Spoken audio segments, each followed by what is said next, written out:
Welcome back to Spooky Hoochies. Did you miss us? Tonight, this isn't just another ghost story. This is one of those places where things didn't just happen once. They kept happening over and over. Like something in the house didn't want to be ignored. We're talking about a home where people didn't just see things. They lived them, slept with them, raised their kids in the middle of it. Where the nights felt too long, the quiet never stayed quiet, and whatever was there never really left. And the worst part, it didn't matter if you believed any of it, because it believed in you. This is the Perron family. Real people, real fear, real memories they've carried long after they left that house. And way before Hollywood got involved, before the Warrens made it famous, people already knew something wasn't right there. There were stories, warnings, that kind of heavy feeling you can't explain, but you know when you feel it. Like something was already there, waiting. And listen, we've talked about a lot of haunted places on here, but this one feels different. Not just haunted, not just active. This one feels claimed. So go ahead, grab your drink, maybe turn a light on if you need to. We're not judging here, but just a heads up, this might be one you want to listen to alone. Because tonight, Hoochies, we're stepping into the Conjuring house.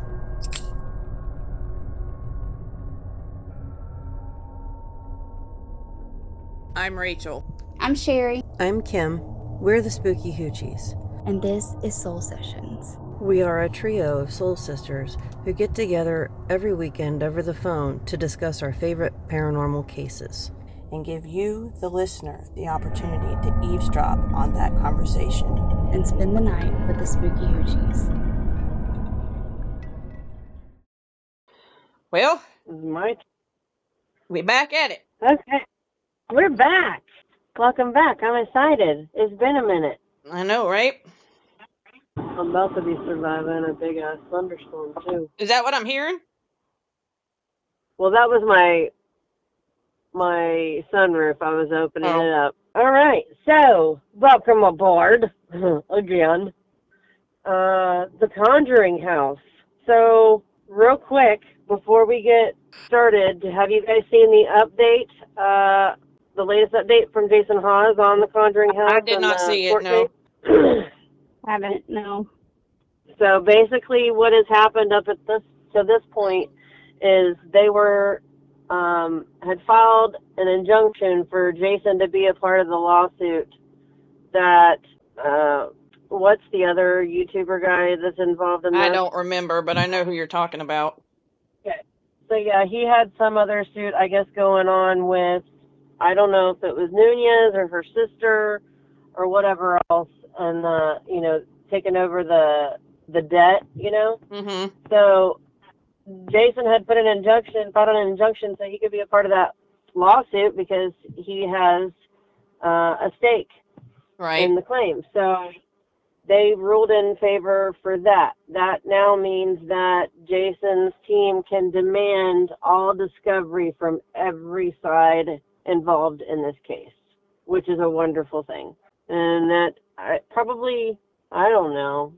If I had to guess, we're probably in this whole thing for another year on the Conjuring house, with the little tiny bit of experience I have. But it's a good move for those who are interested in saving the Conjuring house. Yes. Yeah.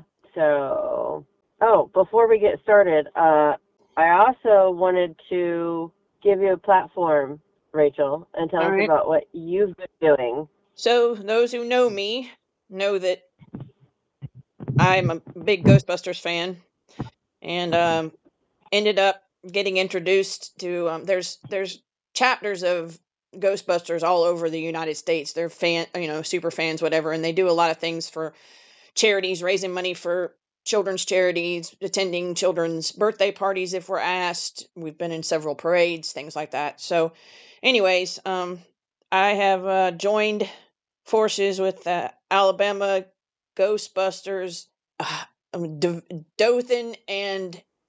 Ashford Division. And That's awesome.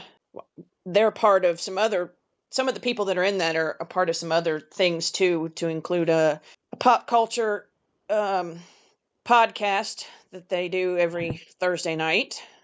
And it's been a fun experience. I've been enjoying it. There's some good people involved in it. And what have you participated in so far? I've done 2 parades, and I mean, I guess you could consider when I met them last year at the Paracomic-Con in Ozark, Alabama. They've done a couple birthday parties. They've done trunk or treat. A lot of that stuff I can't attend because of being on the shift that I'm on. But right. But I try anytime I can to get involved with them. And actually, a shout out to Big Ben. He's the one who did the decals on my car. So he also has his own vinyl business. So that's another little plug for him. That's who does your stickers. Mm-hmm. Yep. Heck yeah, I need some witchy shit. What's it called? Fighting with Vinyl. Fighting with Vinyl. Okay. Fighting with Vinyl. They say you think it will fight with it. So I love it because when we're out and about, no matter where we are, what state we're in, what little town we're in, your car is always a conversation piece. Yep. Always, always. Okay. Back to Conjuring House. So, boy, do I have one for you on this one. Okay, good. Because that was kind of my goal. I wanted to pick a hot topic. Conjuring House is always a hot topic, but even more so now with all of the attention in the media. All right. The land where the Conjuring House sits holds more history than the nearly 2-century-old farmhouse. Before English settlers ever set foot on the land, it was part of native Nipmuc territory. In 1636, Roger Williams purchased the land and established the colony of Rhode Island and Providence Plantation. He was a Puritan minister who was banished from Massachusetts for advocating for religious freedom and separation of church and state, thus the beginning of the farm that the now famous house sits on. The land is also part of the landscape of King Philip's War. Between June 20th, 1675 and April 12th, 1678, the conflict between Native Americans and settlers took place and is considered one of the bloodiest wars in U.S. history based on the population size. The war was based around disputes over land, cultural insensitivities, and the encroachment of English on native life. Around 1680, the land was part of a land tract granted to the Richardson family. The next owner would build the famed house. In 1736, John Arnold built the 14-room farmhouse where he and his wife resided, and 8 subsequent generations of the Arnold family owned the home until around the early 1900s. During the early to mid-20th century, the property was transferred from the Arnolds to the Butterworths and then to the Kenyons. Then, in 1971, Roger and Carolyn Perron purchased the home. Their experiences while living in the house for nearly a decade have been widely documented, to include in the movie The Conjuring in 2013. Roger and Carolyn Perron moved in the house with their 5 daughters, Andrea, Nancy, Christine, Cindy, and April. When the activity began in the house, it began mildly with items such as brooms going missing and showing up in random places. Strange noises would be heard throughout the house, and the smell of rotting flesh could be smelled without any known source. Eventually, the children began to speak of ghosts visiting them. One of them was a boy named Oliver Richardson, and another believed to be Bathsheba Sherman, who appeared as a woman with a bent neck. The Perron family eventually reached out to Ed and Lorraine Warren. The Warrens conducted a seance in 1974, during which Carolyn Perron allegedly was possessed and nearly died. After the seance, Roger kicked the Warrens out of the house. After the Perrons left the home, the ownership was transferred to the Schwartz family from 1980 to 1987. From 1987 to 2019, Norma Sutcliffe and Gerald Helfrich owned the home.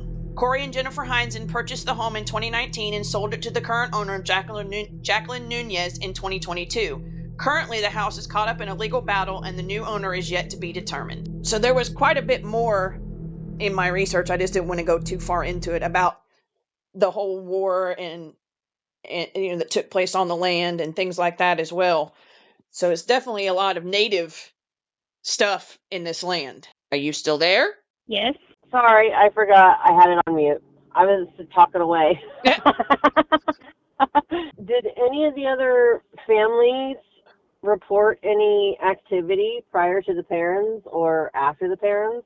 In some of the articles I read, the ones prior to the Perrons said they had no activity. Now, I can tell you from personal experience from the Heinzens, which is the ones who owned it prior to the current owner. Right. I watched a live stream.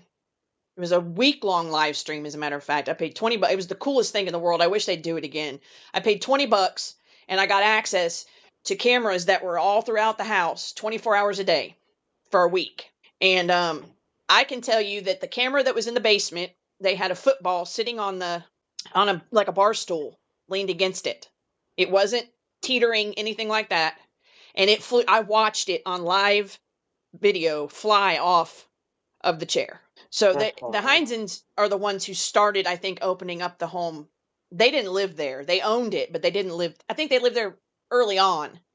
But once they started renting it out, they're the ones who kind of turned it into I don't want to say a business, because they are one of them that's pushing for the house to be saved. So it was a business thing for them, but it wasn't, if that makes sense. They loved the house. Right, and they still do. Like, that's very apparent when you read some of Jennifer's posts, because she posts in, if you don't know, there's a Facebook group for the Conjuring house ran by Jason Hawes and Jenny. Is it Jennifer Heinzen? Yes, I think so. That's doing it? Yeah, I thought so too. And just a wealth of knowledge if you want to know the legal ins and outs of what's going on, but also because the people who owned the house previously are involved. So you get good history there too, if they would talk about some of the history. Right now, everything is just about the case. Oh, yeah. So I was just, reading through all the families. The one that had it for like 7 years, from 80 to 87, I think you said. Well, there was another one that had it from, where's it at? 87 to 2019. But it doesn't seem like a family. It says Norma Sutcliffe and Gerald Helfrich. So I don't know if maybe they bought it for reasons, because of knowing what the house was, or 87 wouldn't have been that long after. The Perrons left in the 80. So Are you at your computer, Sherry? I'm not. I am looking up information on using my phone. Okay. Because what was the name? Hellfresh? What? Norma Sutcliffe and Gerald Helfrich. That's who Corey and Jennifer bought from. But they had it from 87 to 2019. But I wonder, now, I can tell you that what I didn't put in here, the Bathsheba, which is the common ghost that they talk about in the Perrons haunting. He's real. She is a real person that lived on the property. Mm-hmm. And it is documented that a child she was babysitting ended up dead from, I don't have my notes in here, but something about a sharp tool. Local doctors established that the child's skull had been impaled with a small, albeit fatal tool. Despite the fact that Sherman was the last to tend to the boy, the case never went to court, and local women were enraged. And so, but then the legend goes in, because they've never proven this to be true, but the legend is that then her husband caught her trying to sacrifice her infant son with a sewing needle to Satan. Yeah, and that's where the witch stuff came from. Bathsheba Sherman's son would never celebrate his first birthday, as his mother stabbed him to death a week after he was born. Her confounded husband is said to have caught her in the act and witnessed her vowing allegiance to the devil before climbing the tree she would be hung from in 1849. But that's not true, because I actually read where she's buried downtown and she died in the 1880s, that she did not commit suicide in 1849. See, while some claim that there was 3 other children, no census records exist. Some remain convinced, however, that none of these siblings lived past 7. Judson Sherman died in 1881. That was her husband. With Bathsheba Sherman's tombstone in downtown Harrisville revealing her date of death was May 25th, 1885. Yeah. Her alleged suicide in 1849 appears fabricated. Today, Andrea Perron is unconvinced that it was Sherman who terrorized her as a child. But they did find out, I was reading on another page, that Bathsheba is where the witch thing came from is she's a direct descendant of somebody that was hung during the Salem trials for Mary Easty. Mm-hmm. She was hung for being a witch during the Salem witch trials. Right. No, but I think that if you some of the research I did said, went into, it was on the Perrons themselves, and one of the things it said was that Carolyn, the mother, did research on the land and the house, and that's where she found Bathsheba's name. So, but I want to side note with this, the whole broke neck lady thing. I wish I probably could find it in my saved videos on YouTube. I don't know I can't credit who the ghost hunting team was, but a team had gone into the home. They were in the basement. They had an SLS camera set up, and they had a camera back away where you could see the screen of the SLS and the room. And the SLS showed a stick figure directly in front of them, and the neck of the stick figure was bent over. They asked it to hold its head up, and you watch it take its hand and push its head 2 or 3 times until it stands up straight. I remember seeing that. I don't remember. I'd have to go back and check. Was that Kling Brothers? Do what? Was it Kling Brothers? I don't think it was anybody we knew. It was just something I stumbled upon when I was looking up SLS stuff. And I think I saved it in my YouTube stuff. So I can't, if you are listening to this and you are the team, please let us know who you are. But I found it to be one of the most compelling SLS camera evidence I've ever seen, because it actually followed directions. I love it when that happens. That's very validating. One thing it says is that Carolyn Perron contacted a local historian who told her about Bathsheba, and told her that Bathsheba enjoyed starving and beating her farmhands. And it says that the records show the Sherman farm had been in the same family for 8 decades, and that many who lived there had died oddly by drowning, hanging, murder. Right. I did read that, where they said that there was odd deaths and suicides on the land. What do you mean odd? Well, it just said, mysterious. I think what was the word they used? Mysterious deaths. So let's go back a little bit about the tribal stuff.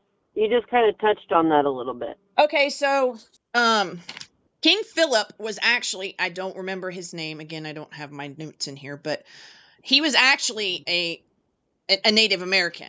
So that's where the King Philip's War comes from. And the conflict itself was over the land and things like that, but it started because, let me see if I can remember how this goes.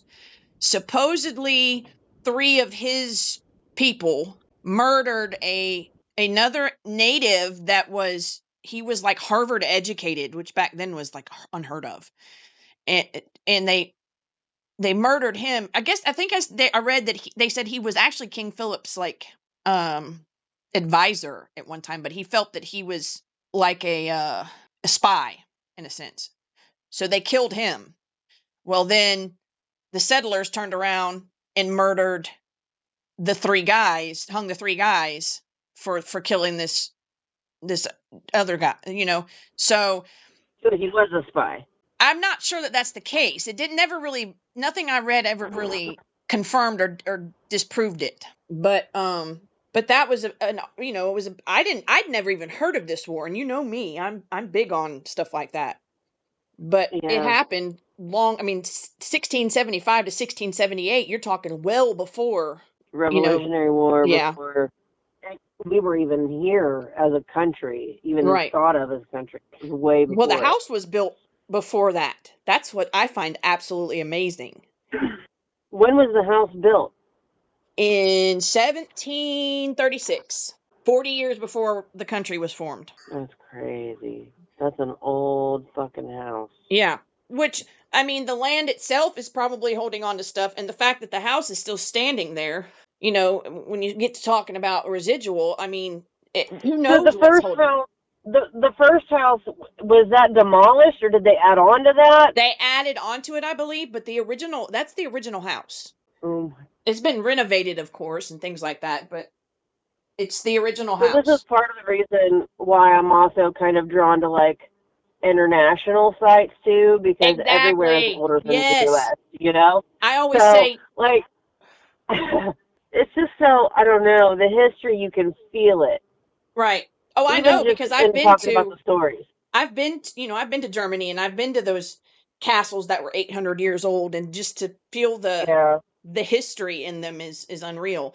So I'm sure that would be the case stepping foot into this place. I mean, it saw the Revolutionary War, it saw the Civil War. You know what I mean? Like, there, so much happened around there that I don't know that you could put a finger on any of it.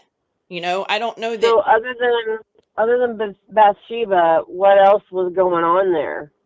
Well, it says that the kids talked about a little boy named Oliver Richardson. I didn't dive into that. Allow me. Actually, Sherry's probably already on it. Let's see. But let's talk real quick. I'm Googling all kinds of stuff.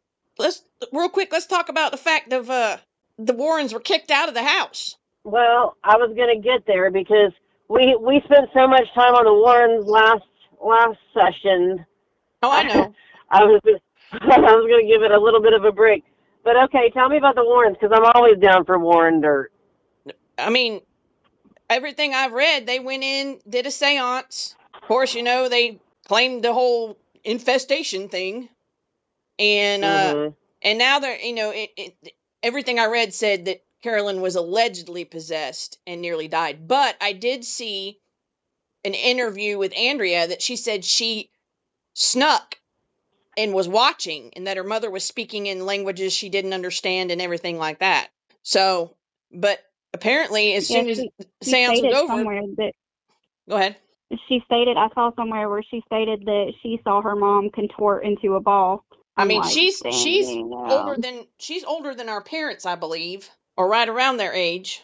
And is there any reason to suspect, you know, like a lot of the rest of them, you know, you make a peep and any attention is good attention kind of thing, you know? I can tell you that Andrea, to this day, sticks to her story. Yeah, they say that Andrea has never wavered, but they have also pointed out in several different things that the father, you know, they were struggling financially. Well, that is another thing that all these people have in common. Yeah. That's why I bring it up. You know, it's a good time to exploit your circumstance, if it is your circumstance, or it's a good time to exploit something that is exploitable. You make it up, manufacture it. But this sits different for me because the land is so, or the house is so old. I mean, the land is as old as any other land, but what I the house is not necessarily. Sorry, go ahead. No, I was just gonna say, like, that the history is there. There has to be something energetically that is there as well. Right. See, what I kind of wonder is if it's not necessarily even the house. It's the land, because everybody knows you shouldn't fuck with sacred land. And I mean, essentially, if you read the history on it, that's what they did. They came in and they took over this sacred land. They built on it. They did all of the things on it. So now I will say that the evil that is there is not necessarily evil. It is echoes. It is echoes from them coming in and taking over this sacred land. I didn't read exactly, you know, what the transaction was, but it does say that Roger Williams, who was the one who purchased it from the natives, he actually, you know, I mean, there was a transaction. What the transaction was, I don't know. So it wasn't like he just came in and said, "This is mine now," you know. But I still think that because they say that the, you know, as part of the landscape of the war and all that, I think just the death that took place of the natives, because somewhere I read it was like 100 to 1, basically. You know what I mean? Like, they had so many troops, and then there was, you know, a tenth or whatever of natives, and you know, so that it was definitely a slaughter. And I'd be interested Andrea Andrea apparently has written 3 books. Yes. House of Darkness, House of Light, and My Mother. Because I'm reading this whole thing that I guess, she had gave a quote to somebody talking about the house and everything. She says, "It is the most amazing place I've ever been in my life. I can't imagine ever being separated from it in heart or mind. I go back as frequently as I can. But my mother will never step foot on that property again. She said so the day she left with us in 1980. As we drove away, she said, 'I'm never coming back here.' Me, I can't get enough of it. I want to go back as often as possible. But I have a different relationship with the spirits in the house than my mother did, and I completely understand her point of view." Because they were, and one of the things I read was that, when it was believed to be Bathsheba, that she was trying to possess Carolyn simply to murder the children. So I can see what was going on with them. Like, did you do any digging as far as the Perron family? Like, what was going on in their lives? They were, from what I remember, because they were actually part of that live stream at one point, because they would do like little interviews and stuff like that amongst the actual live streaming. And the father was there and Andrea was there. And they seemed to have a good family relationship from what I remember. I mean, there's nothing that says that they were. I've had a hard time finding a ton of information about, what their day-to-day life was like. Oh my gosh. Okay, so in this little interview that I just read that clip from, here's another one. They asked her, they said, "What about the spirits that dwelled with you in the house? What was your experience with them?" She said, "We live in duality. There is darkness and light. There is good and evil. I have personally witnessed pure, unadulterated evil. My mother was attacked and almost killed in that house by something that was invited in by a medium who was, as far as I'm concerned, committing spiritual malpractice." I wonder if that was... You don't kick open doors wide open to the netherworld and invite everything in to determine who the corporate or the spirit in the house is. Because when you do, you're actually letting in energy, cosmic energy, universal energy, or whatever. Right. It's kind of like the Warrens? I wonder if it wasn't. I don't know what their... Mr. and Mrs. Warren were there. They had a priest. They had a medium. Oh, so it was somebody they brought in. Stenographers and audio specialists. Well, that's interesting, isn't it? Because didn't Lorraine claim to be a medium towards, like, the end, like when she was making all these TV appearances in the early 2000s? Do what now? I thought Lorraine Warren claimed to be a medium there towards the end. She was, because that's, like she was that's what, then why would they need a medium to come in? I don't know. Just proves my point. That's all I'm saying. Was the medium you mentioned Lorraine Warren, who was also depicted in the Conjuring film? What was your opinion of Ed and Lorraine? Ed and Lorraine Warren walked into our house the night before Halloween 1973. My mother and father had no idea who they were when they came to the kitchen door, but my mother let them in.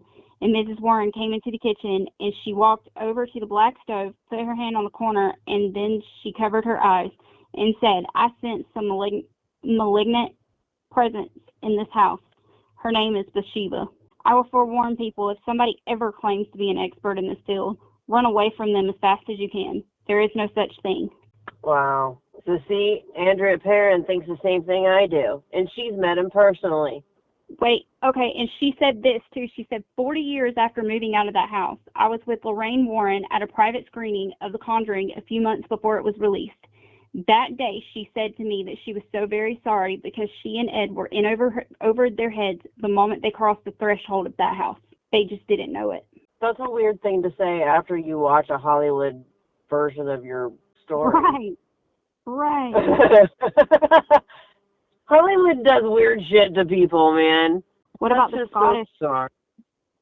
Scottish spirit? Did you have any theories on who that could have been in life? There's a Scottish spirit? Oh, well, go ahead. But I just found something interesting, too. He labeled himself the town historian. He just knew a lot about the original homestead in the area. He said that it was based on knowledge and research. He believed that Mrs. Arnold had hanged herself in the barn at the age of 93 in 1797. Well, wouldn't that be documented? Because, I mean... Well, listen. I just found this. It says, how many people died on the farmhouse property? 8 generations of one extended family lived and died in the house prior to our arrival, said Andrea Perron, adding, some of them never left.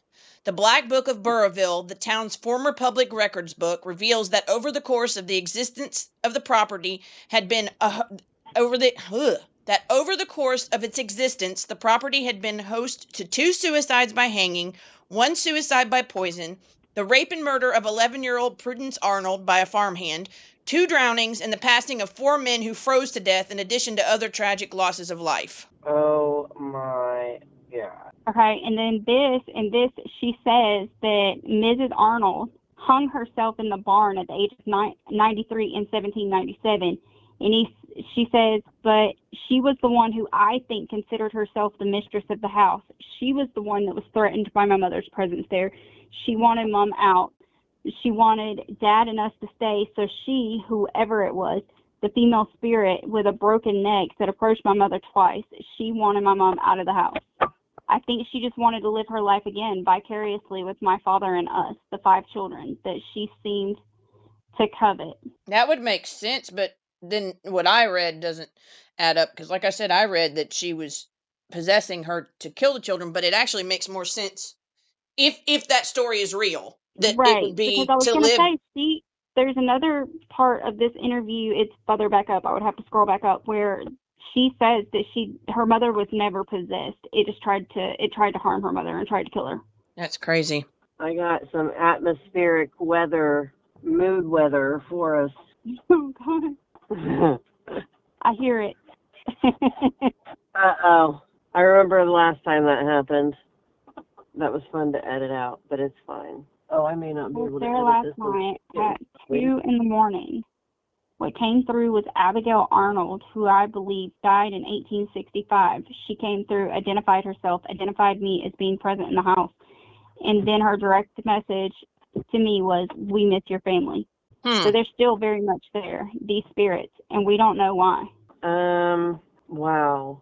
And don't they, well, no, I guess they don't do anything now. The whole place is shut down. But I think before, when the Heinzens were running it, they were allowing camping around the property, weren't they? That was towards the end. That was towards the end of it, and I think it was when Jacqueline took over, because all of us, it was ridiculous pricing for it. You could not go in the house, and it was unreal, the cost, because I was looking into it. I don't remember now how much it was, but I want to say it's once Jacqueline took over. So they ask her what she thinks of the Conjuring, and the depicted story. And she says, well, I don't think think of our story as a horror story. I think of it as a love story with a wicked supernatural twist. What? It's a love story. Well, okay, so none of the families have really agreed with the way their stories were portrayed. Like, everybody agrees it's all Hollywood BS. Well, but in reality, sometimes, I mean, how often do you know of based on a true story to be completely accurate? Everything's going to change. I mean, they're going to Hollywoodify it, however you want to word it, but that's just Right, but I guess my question is that she says that she thinks of it as a love story, and I'm just sitting there thinking, oh my gosh, I don't think I could look at it that way. I could see where she had a different relationship with the spirits, and she could feel attached to home, and I could see all of that.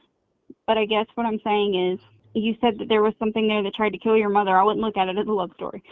Me personally. Yeah, I mean, it's interesting to see. I don't know, I guess you live through something like that, and, you have an innate desire to want to find out and what it is. You're curious, just like anyone else. What was that? The house. And at some point, it just becomes easier to look into and research when you're not there anymore, because then it's not scary. Now, here's something interesting. It says, what was this? Talking about guys, I gotta go. I gotta go. I'll call you back. All right. This is Hale. I gotta go. All right. Bye. Okay, bye. A few moments later. Okay, so first of all, I would like to point out the conversation that we were just having, and then you literally caught hail. Right? I caught hail. I totally did. Like, are we uncovering something here? No, it was just out of nowhere, and I had my sunroof open, and it didn't even sprinkle first. Like, it thundered a big boom. Yeah, it thundered a big boom, and then the sky just opened up, and it was nothing but hail, and I had to hurry up and close everything up and try to run in here.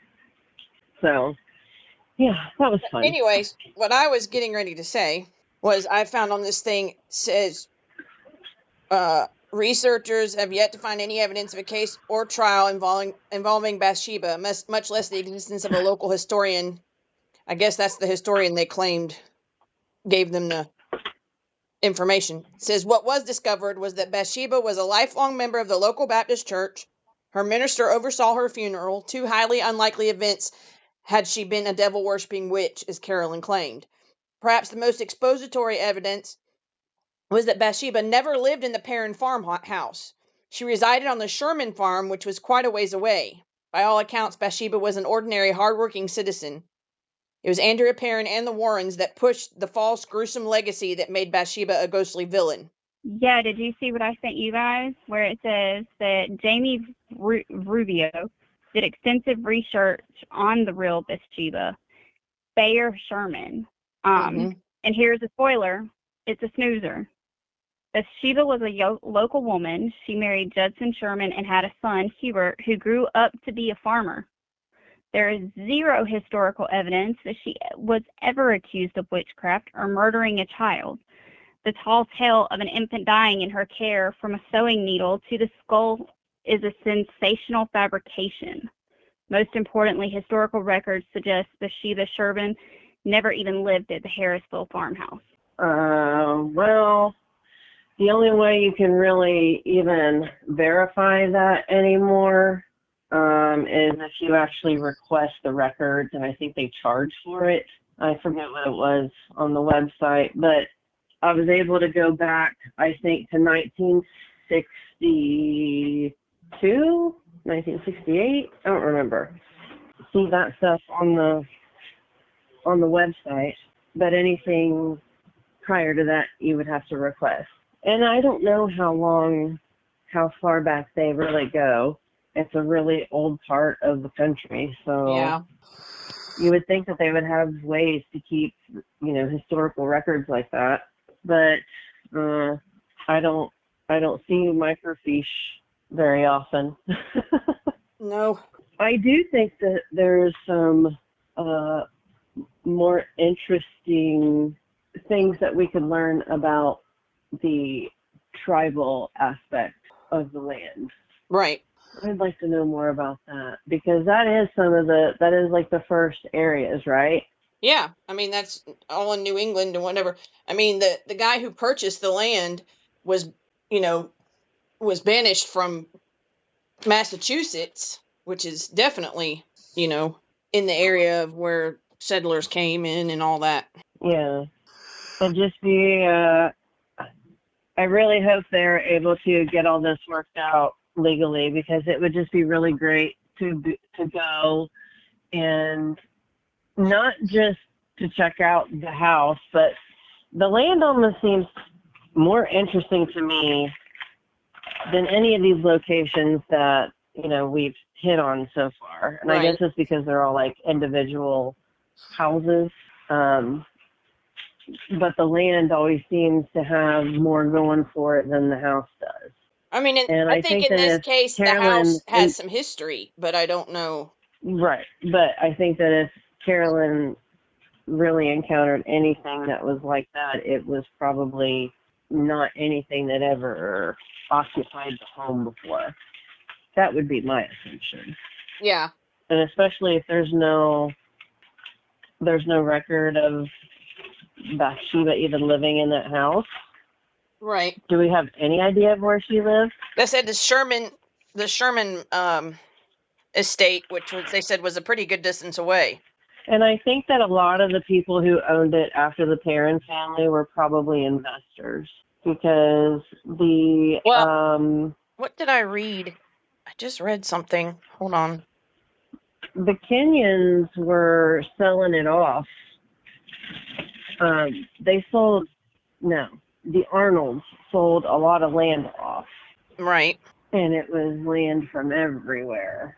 Oh, here's where I was at. Where's it at? This was back when Norma Sutcliffe and her husband Jerry.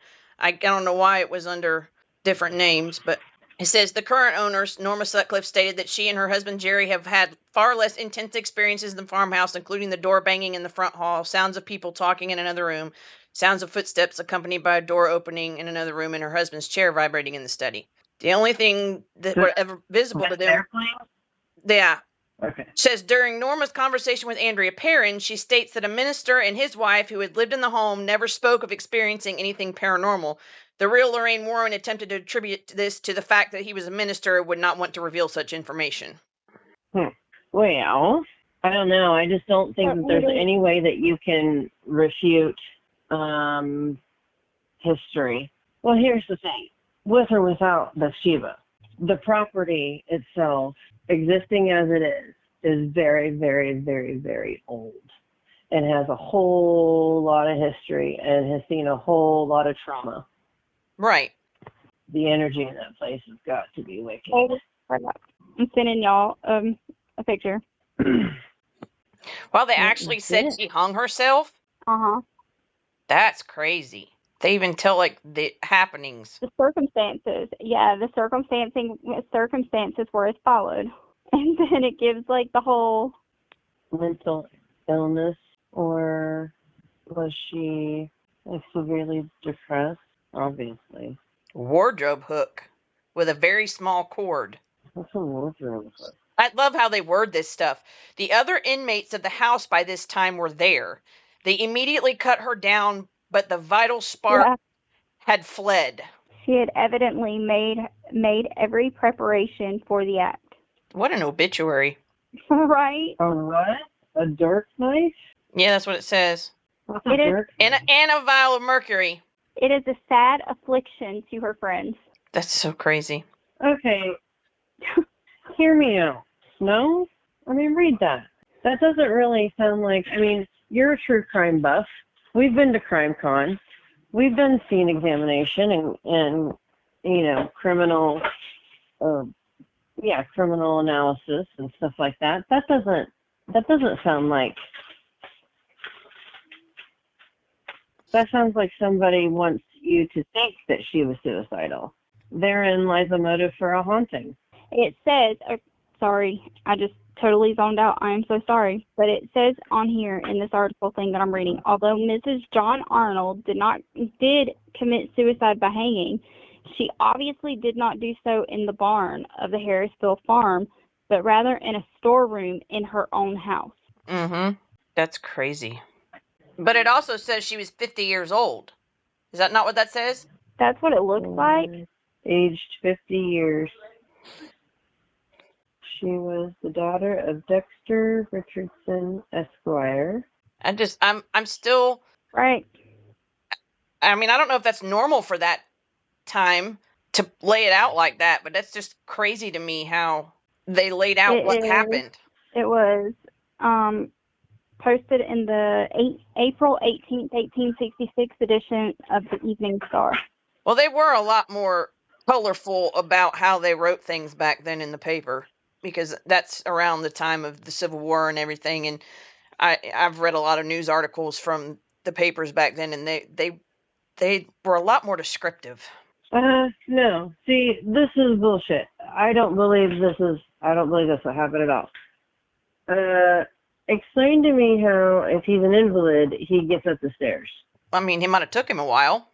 It says Mr. Arnold, who is an invalid, was conversing with a neighbor. She went upstairs. In about 10 minutes, the neighbor left, and Mr. Arnold started to go upstairs, as was his custom, to try his strength. That seems pretty, like a pretty convenient story to set up a murder stage suicide. Right. At the head of the stairs, he turned to go up another flight when he missed the key from the door of the storeroom, and then he had suspicions that something was wrong. Right. It is a little odd, but... Yeah, but there you go. There's your motive for at least one. What do you mean? That's for at least one of the hauntings.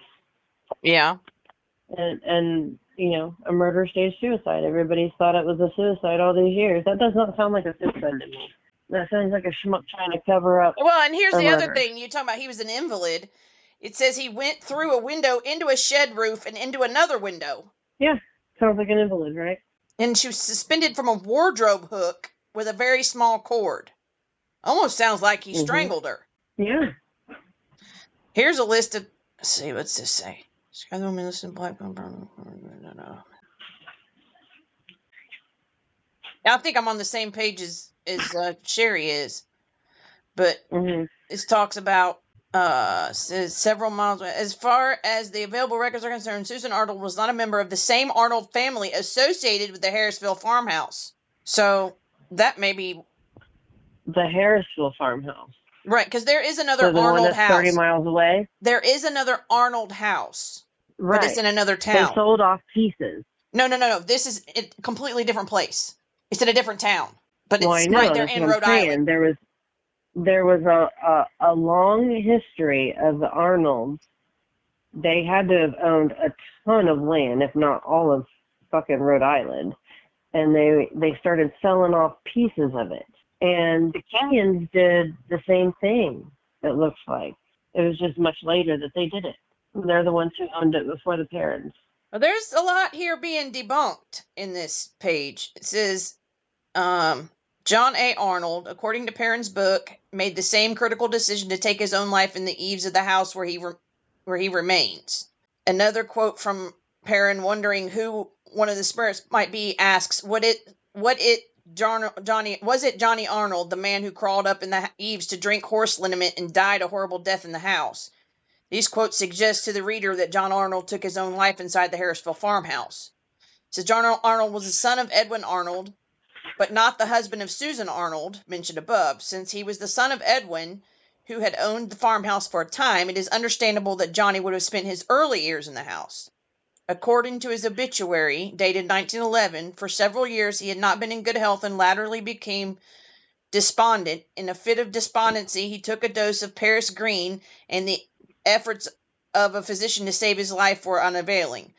Paris green is a highly toxic crystalline powder that was used as a pigment in paints, wallpaper, and fabrics. It is true that John Arnold took his own life, but once again, it was not in the Harrisville farmhouse. Why do they keep calling it Harrisville? That's what I told you before. Oh, that's what you were referring to. Yeah. Okay.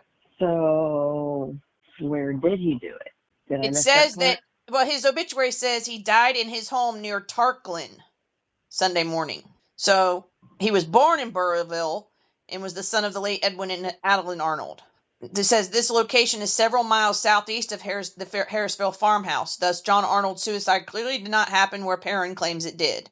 Well, that's interesting because I found property that was bought and sold by the Kenyons in just that particular vicinity, about 30 minutes southeast, and I didn't zoom in on it or nothing because I realized I was in the wrong spot, but it was tied to their name, and the same parcels were tied to the Arnolds when they were selling them off, a couple hundred years ago. I mean, the records are pretty interesting to look at. All of these mysterious deaths and stuff are being debunked, though. Like this says, there are a few deaths associated with the house that are labeled mysterious, 2 of which involve people freezing to death, Edwin Arnold and Jarvis Smith. Perron mentions in her book, by way of her father, 2 men who froze to death underneath the blacksmith shop. Edwin Arnold, a former owner of the farmhouse, died of exposure in 1903 while walking home one night. He had been missing for 7 weeks until a hunter discovered his body. Edwin's remains were found about 1.5 miles down the road, leaning against a stone wall of the Smith Aldrich farm. Yeah, I sent you I sent y'all the obituary. Now, this one did happen on the property, but it says 2 years prior, the body of Jarvis Smith was found in a rickety shed beside the highway on the property of the Harrisville farmhouse. Smith had recently been on trial for the murder of a Brighton Rounds in October of 1898, of which he was acquitted. He had apparently been liquored up the night before and came to rest in the shed, which had stood about 200 feet from the farmhouse. Like Edwin, he never woke up. I wonder if they had some drinking problems or drug use at that point. You know, because you've got settlement coming in, running natives out, they're taking whatever they can, using what they have. They have no idea what they're using. And it sounds an awful lot like the stories we hear today of, you know, alcoholism, addiction. That's what it sounds like. But either way, I mean, they don't have to be, I mean, I guess it's Hollywood-esque, but they don't have to be so very traumatic. Just the fact that the land itself holds so many is pretty heavy. Yeah. You know, sometimes I don't think it's always about the act of, you know, in which it happened. Just, you know, sometimes the quality. Right? That's why prisons are so active for us. You know. Right. It's very rare that we go to a prison or a jail that we don't get anything. Oh, a side note, they slammed the shit out of Zach Bagans in this article. Yeah, they do. I started to take a screenshot to send it to you, Kim. Will it make me proud? It would. He's such a weenie. Hold on. He's so weenie. Hold on a second. Let me go back to my favoriteest part that you would like. It seems Bagans is dead set on his path of sensationalism while ignoring basic research skills and fact-checking. In the article, he was quoted as saying, "What we can't argue is the fact that there was a huge curse put on the Arnold family. I mean, there was suicide, there was murder, there was just unusual deaths, poisoning, throats being slit. Something was plaguing that family." Yeah, well, the throat being slit was the little girl being raped and murdered, and it didn't happen in the house either. So he needs to get his shit straight. Yeah, well, he needs to research. He's not known for that. It's just like it said, he's known for sensationalism. He's also a pussy. And you can put this in, I don't care. He's also a pussy. You know what? He would make a fantastic politician. Not that I'd vote for him, but he fits the bill. You think so? Based on information found by several researchers, Bagan's statements are entirely false. Yeah, I do. I stand by my statements. Sherry confirmed it for me. All right. They have not been able to find anything on that kid, the Oliver kid, so... Oh, yeah. Hang on, let me go back, because I was in the midst of a search when I got held on. Yeah, I was searching for him, and I couldn't find anything on Oliver Richardson.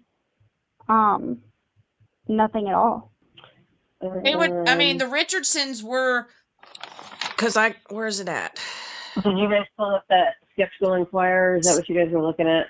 1680, the land was part of a land tract granted to the Richardson family. So the last name tracks, but... And yes, Kim, that's what we're looking at. What did you say, Sherry? I said yes, that's what I was looking at. Okay. Skeptical Inquirer. How long did they live there, the Perrons? 10 years. Just shy of 10 years. That's insane. Why would you stay somewhere that you're afraid of? April Perron befriended him? Yes, that's all I'm seeing. Which, in reality, if it hadn't been debunked, the broke neck lady story would definitely fit with the woman hanging herself. But the problem is you go through and you research all this stuff. It's like the real life this, the real life that, and they're sensationalizing it too. And it's only if you go to the original records you actually find out this shit. That's why I always look at the property record. But listen, we're gonna need to make some money on this shit if you want me to start paying for. Oh, I know. More information. I'll be happy to do it, but I gotta have the money to pay for it. Again, that goes to my argument that just like a lot of these other cases that we've looked at, if they were in fact having some sort of financial trouble and this was they lived on an old property. They thought they could make a buck because it was right around the same time that the Smurls came out. So if the Smurls made, nationwide news, who says they couldn't? They lived in an old property. Right. So, and I think a big part of the blame and the sensationalization of all of it is the Warrens. Hate to circle back around to them, but, walks like a duck, quacks like a duck. Yep. Oh, here's something else that sounds a bit like, walks like a duck, quacks like a duck, right? Says, so from this point on, the story gets sticky. The family was forced to stay at the old Arnold estate as they have spent most of their savings. Why is that always and they have nowhere to go? A common theme? Yep. See, I think there is something up with the land. I really do, because I do too. But just like we have experienced in all of our investigations, it is very rare that you catch something legit. Yeah. It happens almost never. Most of the time you're there making fun of each other, cracking jokes, and eating pizza. Yep. That's actually something that the live stream that I watched, and each room had chat rooms associated with them, depending on what camera you were watching. And just to see these people that obviously had never done an investigation, they're like, why isn't anything happening? Why isn't anything happening? It's like, dude, it's kind of like going fishing. Sometimes you catch something, sometimes you don't. You never know. Yeah, that's just how it is. But we're going to have to keep our eye on this one because, media. Right, definitely. There's a fantastic chance that, this goes in Jason Hawes's favor, and if that happens, I'm pretty hopeful he opens it back up to the public. Yeah, that's definitely on a bucket list. Yes. If it can ever get put back on the bucket list. Alrighty. Well, Sherry, you got anything else? No, I'm still falling down different rabbit holes. I'm sending you all the information. Okay. All right. I'll talk to you guys later. All right. Bye. Bye. If you'd like to add to our conversation, or you have a case you'd like us to cover, leave us a comment below. If you want to see more videos like this video and subscribe. If you want to see more videos like this, share and follow us on YouTube at the Spooky Hoochies.